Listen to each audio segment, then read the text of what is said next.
Há uma coisa que é mais atrativa do que qualquer outra coisa. E no nome de Deus eu te digo isto: você nunca precisa anunciar o fogo. Quer esteja em um homem, quer esteja em uma igreja, quer esteja em uma comunidade. Tudo o que precisamos é de homens e mulheres pegando fogo. Não precisamos de mais dinheiro, não precisamos de mais organização, não precisamos de atores falidos, quebrados, vindo sentar no banco das nossas conferências. Esqueça isso. Voltemos para Deus.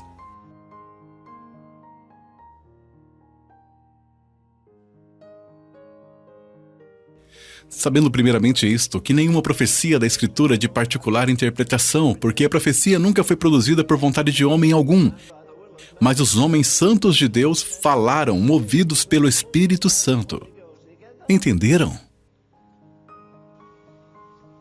Homens santos de Deus falaram, entenderam isto? Movidos pelo Espírito Santo.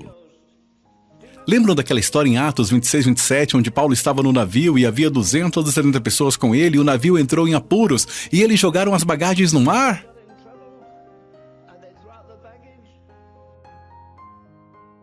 Deus está procurando homens e mulheres cheios de fé e do Espírito Santo.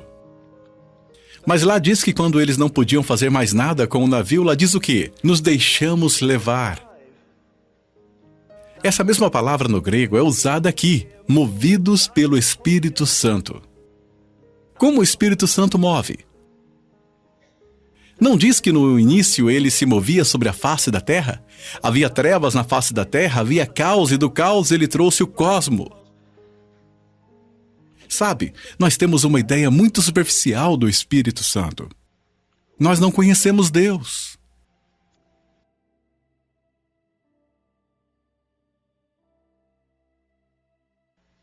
Eu demorei 6 meses para me preparar para ir por 6 dias, e aí o Senhor disse, não, então tá bom. Então eu esperei em Deus e Ele me deu essa palavra. Homens santos falaram movidos pelo Espírito Santo. A outra palavra que Ele me deu foi, como aconteceu nos dias de Noé. Só há uma resposta para a situação do mundo hoje, não só para os Estados Unidos da América, mas para o mundo. E a resposta é o avivamento Espírito Santo. Homens santos de Deus falaram movidos pelo Espírito Santo.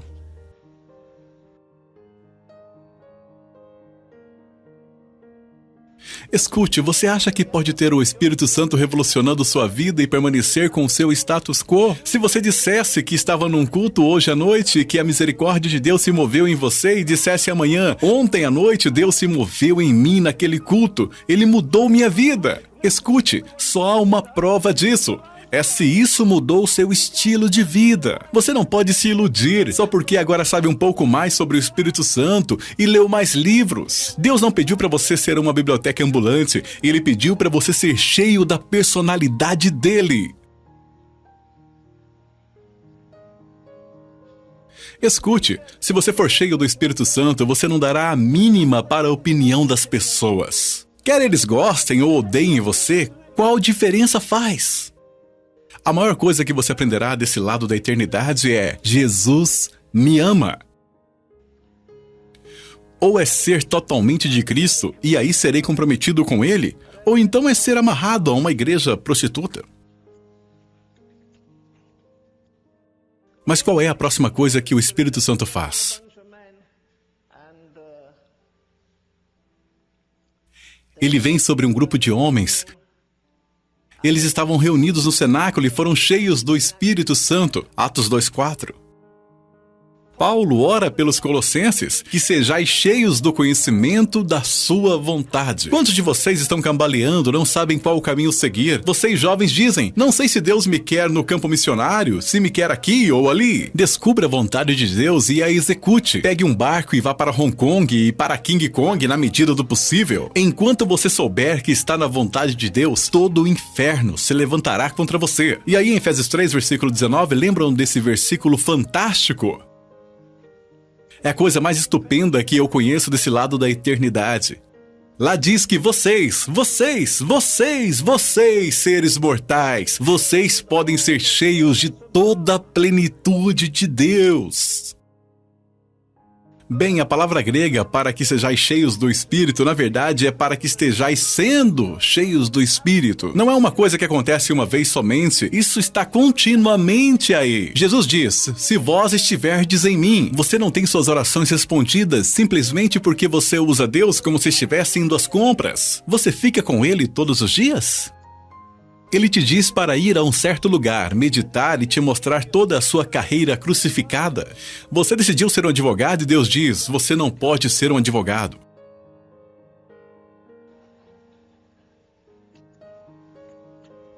Mas sabe, a maioria de nós quer a bênção máxima de Deus com o mínimo de depósito. Ele não faz isso. Deus vai exigir todo o seu espírito, alma e corpo. Ele diz... O Espírito de Deus. Você já notou que Jesus não fez nada até que o Espírito Santo estivesse sobre ele? Ele sabia que era filho de Deus desde que tinha 12 anos de idade, mas ele esperou até que saiu do Jordão e então o que aconteceu?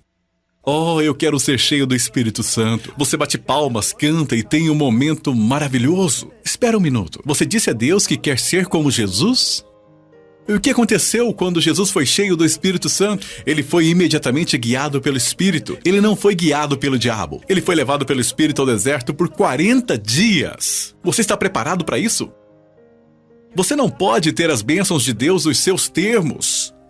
Mas leia o próximo capítulo. Ele retornou no poder do Espírito. Ele não retornou exausto.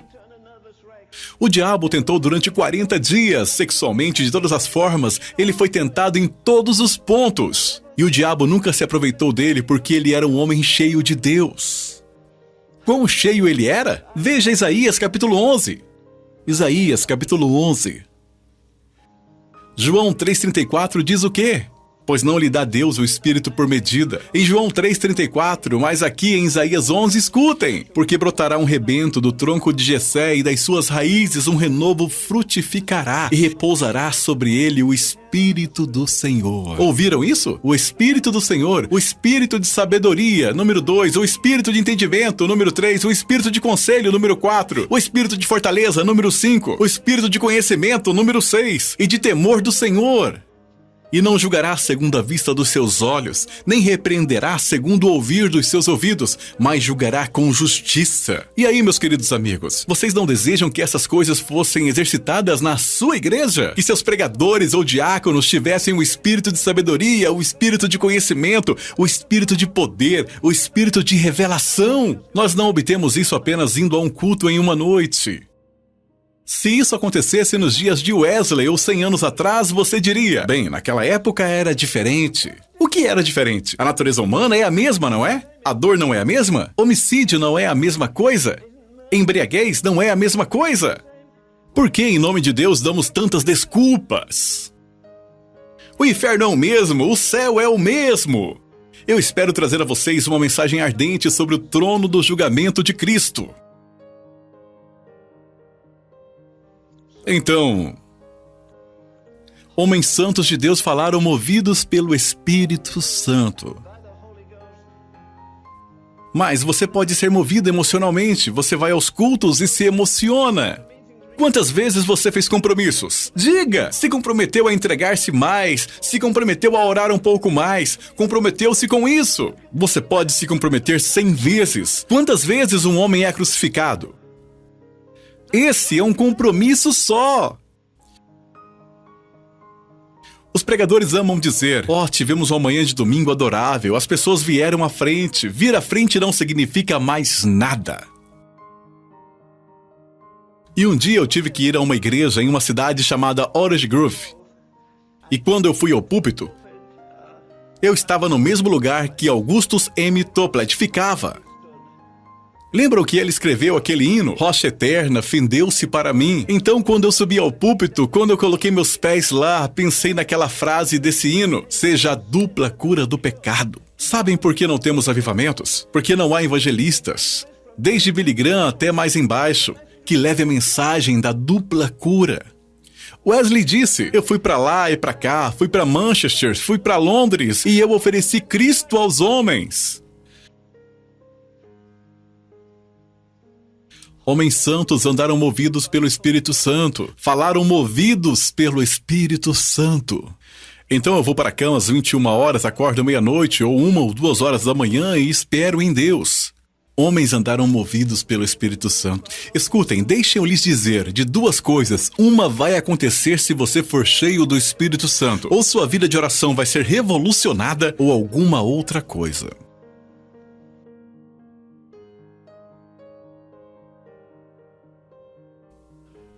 Você gostaria de ser pregador?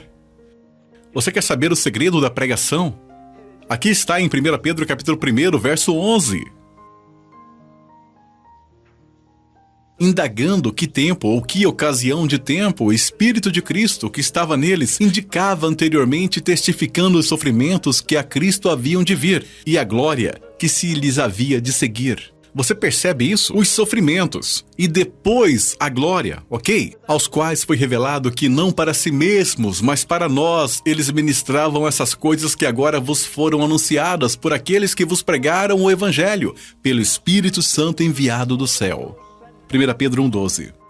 A maioria das pregações hoje é retórica, lógica e material histórico. Mas não há pregação verdadeira sem o Espírito Santo. O Espírito Santo é criativo. Vocês lembram de uma canção que começa assim? Mundanos. Alguma coisa mundana. Eu serei como Jesus. Ser como Jesus é minha canção. Em casa e diante da multidão. Ser como Jesus o dia inteiro. Os prazeres mundanos em vão me chamam. Mas por que assistimos tanta televisão? A maior maldição da América ou do mundo é a TV. Romanos 9, onde Paulo faz uma das orações mais incríveis, porque eu mesmo poderia desejar ser anátema. Ele não disse só isso.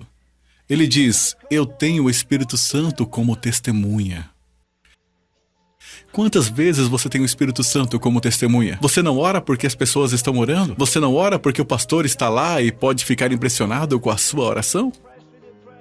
Quero dizer, você fica empolgado para orar sozinho como fica num culto? Você bate palmas quando adora sozinho ou só faz isso publicamente? Eu fui pregar num culto um dia desses. Quando eu cheguei lá, tinha 1.400 pessoas e quando entrei na parte de trás do auditório, havia 5 ou 6 moças com o cabelo no chão e estavam sacudindo assim, se abaixando, tocando o chão com a cabeça e elas estavam batendo palmas e cantando. Era mais do que eu podia aguentar e quando eu me levantei eu disse, escutem moças aí, vocês deveriam liderar a adoração. Vocês fazem isso em casa, no seu quarto ou é só uma exibição? Vocês estão aí apenas profissionalmente? Há muito pouca adoração verdadeira, isso sim. Eu creio que o nível mais alto da adoração é o silêncio. Eu não consigo nem falar. Eu creio que o nível mais alto da oração é sem palavras. Eu preguei várias vezes em Carnegie Hall, em Pittsburgh. A senhora Catherine Kuhlman pregava nas sextas de manhã e eu pregava nas terças à noite. Quando ela tinha o culto de cura, não havia espaço para ficar, as galerias ficavam lotadas. Quando eu pregava sobre santidade nas terças à noite, não tinha ninguém na galeria. Eles ficavam aqui embaixo. Aí disseram um dia, por que você não leva o Ravenhill para a sua equipe? Ela não me quis. Eu não me importo, mas veja... O mesmo aconteceu com Jesus. Jesus deu a eles pães e peixes e eles foram atrás dele. Mas quando ele deu as condições... É assim que funciona. Bem-aventurados os pobres de espírito. Bem-aventurados os mansos. Quem quer seguir esse caminho? Jesus, o homem que disse, meu reino não é deste mundo, acabou na cruz, fixado e nu. Ah, os artistas não pintam ele assim, é muito humilhante. Mas essa era a lei. O homem devia ser exibido lá, publicamente nu, para que qualquer um pudesse passar e amaldiçoá-lo, jogar urina nele, cuspir nele. Ele não tem nenhum direito na cruz. E esse é o homem que nos conduz ao reino. Bem, deixa eu lhe dizer algo. Não há nenhum outro caminho para o reino além deste. Você tem que vender tudo o que você tem. Você tem que perder uma centena de amigos. Você tem que parar de banquetear e fazer alguns jejuns. Um homem que te ensina que o Espírito Santo é só alegria, não sabe nada sobre o Espírito Santo. Estou tentando alertá-los que estamos a caminho de dificuldades. Deixa eu te dizer isso, querido amigo. Com todas as igrejas e tudo que temos, Deus não está posto à prova. Nessa hora crítica da história, Deus não está posto à prova. Sua igreja está na prova. E eu disse, escuta, me diz uma coisa. Eu sei que você escreveu uma pilha de livros sobre teologia. Eu sei que tem 120 igrejas pentecostais em Dallas e ninguém percebeu isso. Ele disse que não há só 70 milhões de pentecostais. Eu perguntei, pentecostal é alguém que é cheio do Espírito Santo e fala em línguas? Ele disse, sim.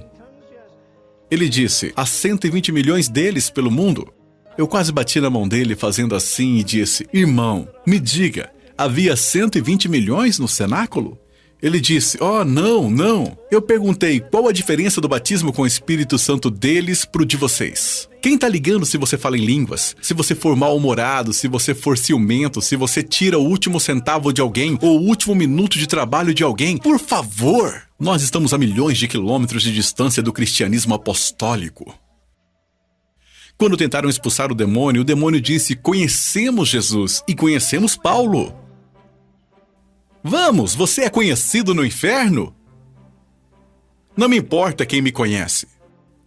Não é demais quando os demônios dizem, conhecemos Jesus e conhecemos Paulo? Vamos, jovem pregador, você tem a ambição de ser conhecido no inferno?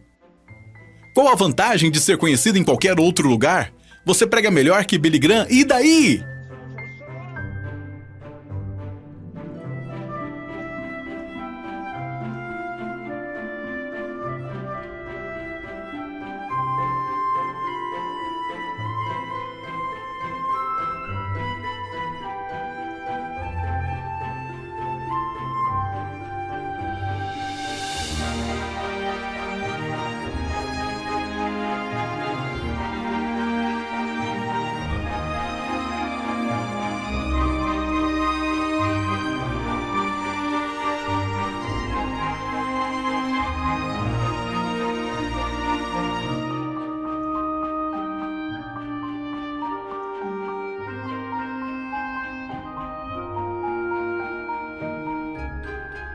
Mas você não pode ter o Espírito Santo sem revolução. Um dos homens mais incríveis que nós nos esquecemos foi George Fox. E George Fox era cheio do Espírito Santo. Ele ia pra prisão com muita frequência. Ele estava descendo a rua um dia e Deus disse, tire seus sapatos. Ele tirou e colocou no pescoço. Erga tuas mãos, ande pela cidade, grite o mais alto que puder. Ai da sangrenta cidade de Linkfield. Quando a Marta e eu passávamos por lá, eu dizia, Marta, George Fox passava por essa cidade com as mãos erguidas. Ele passava pela cidade clamando, ai da sangrenta cidade de Linkfield. Então, meses depois, ele foi a uma casa em uma noite. Eles o estavam esperando para o jantar e o dono da casa disse, as criadas não estão prontas ainda. Era uma casa grande. Ele disse, você podia esperar na minha biblioteca e ler um pouco, por favor? Aí George Fox foi e pegou um daqueles livros grandes. Eles eram todos de couro, sabe, coisas grandes. E ele desceu o livro e o abriu. E enquanto ele abria, ele viu letras grandes em inglês clássico, Lickfield. Ele pensou, bem, é por isso que eu andei por essa cidade descalço clamando, ai da sangrenta cidade de Litchfield. Porque Deus permitiu que eu abrisse aqui. Então ele abriu em Litchfield e leu o que dizia lá. 200 anos antes de George Fox andar por aquela cidade, 200 cristãos foram martirizados. Entre eles foram mortos exatamente no mesmo lugar que ele passou. E Deus disse para ele, o sangue deles clama da terra através de ti. Que experiência! Porque ele vive. Vocês conhecem esse hino maravilhoso? Vamos cantar. Porque ele vive. Posso enfrentar o amanhã. Porque ele vive. Temor não há. E porque eu sei que ele detém o futuro.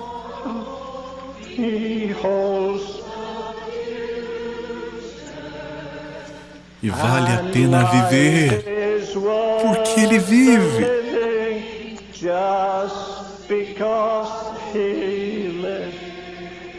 Oh, cantemos de novo, vocês quase conseguiram. Porque ele vive, cante. Posso enfrentar o amanhã.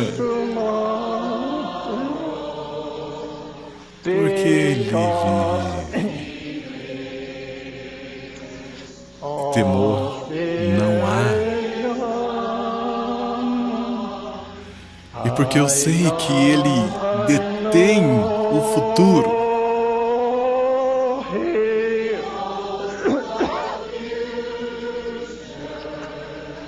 e vale a pena viver. Por quê? Porque Ele vive. Just because He lives.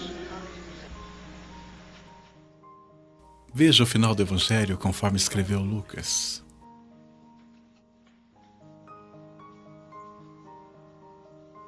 Leia o versículo 45. Então abriu-lhes o entendimento para compreenderem as Escrituras, e disse-lhes: assim está escrito, e assim convinha que o Cristo padecesse, e ao terceiro dia ressuscitasse dentre os mortos, e em seu nome se pregasse o arrependimento e a remissão dos pecados em todas as nações, começando por Jerusalém. E destas coisas sois vós testemunhas. E eis que, escutem agora, eis que sobre vós envio a promessa de meu Pai. Ficai, porém, em um sopro ele diz: ide. Em outro sopro ele diz: ficai. O que aconteceu? Eles tinham visto Jesus, eles o deram um pedaço de favo de mel para ele comer. Eles tomaram café da manhã com ele, eles conversaram com ele, eles o escutaram, eles o viram, eles o tocaram.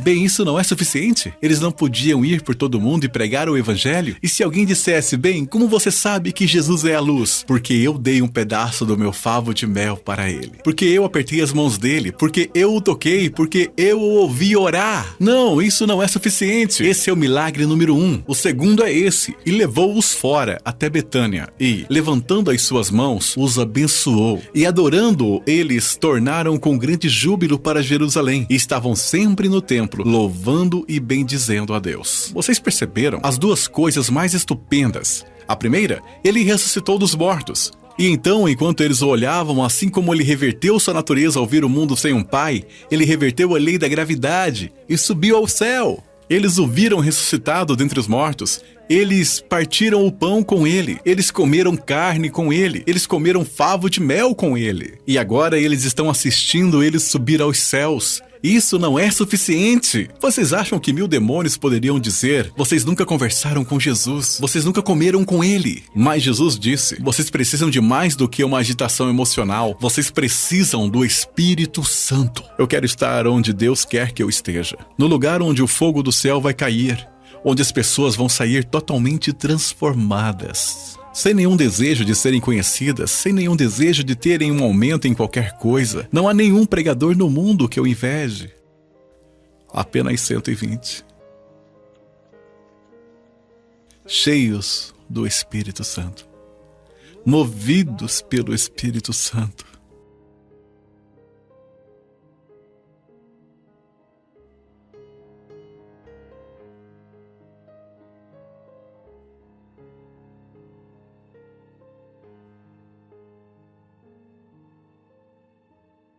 Eles esperaram no cenáculo e estavam cheios de alegria. Eles foram dizendo: ele ressuscitou, ascendeu ao céu e vai nos enviar o dom do Pai, o Espírito Santo. E eles esperaram.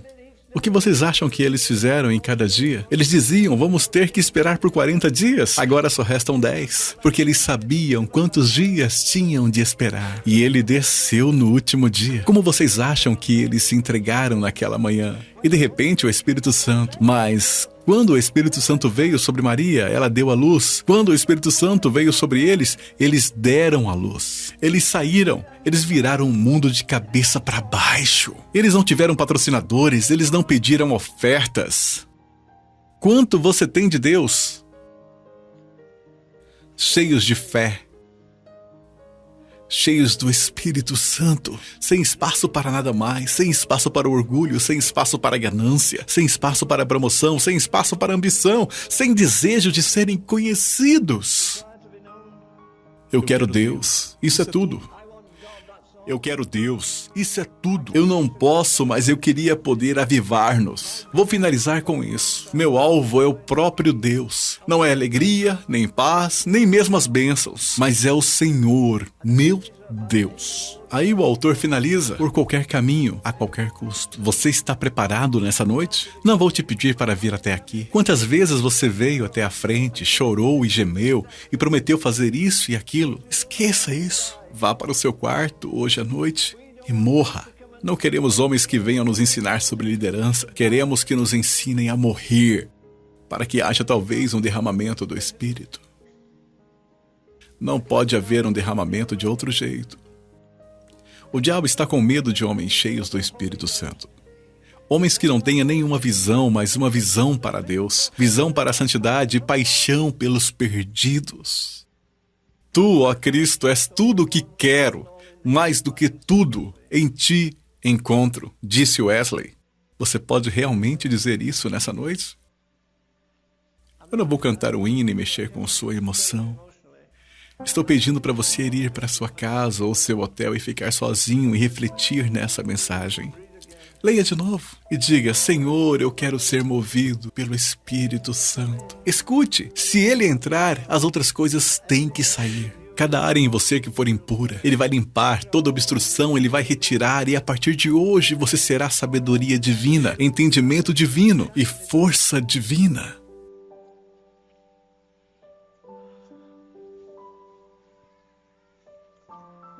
Pai,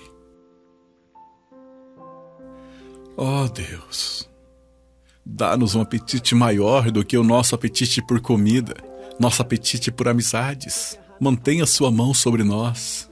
Abençoe este povo precioso. Senhor, que sejamos capazes de dizer enquanto saímos deste lugar nesta noite: eu não fui desobediente à visão celestial. Rasgue os céus e desça.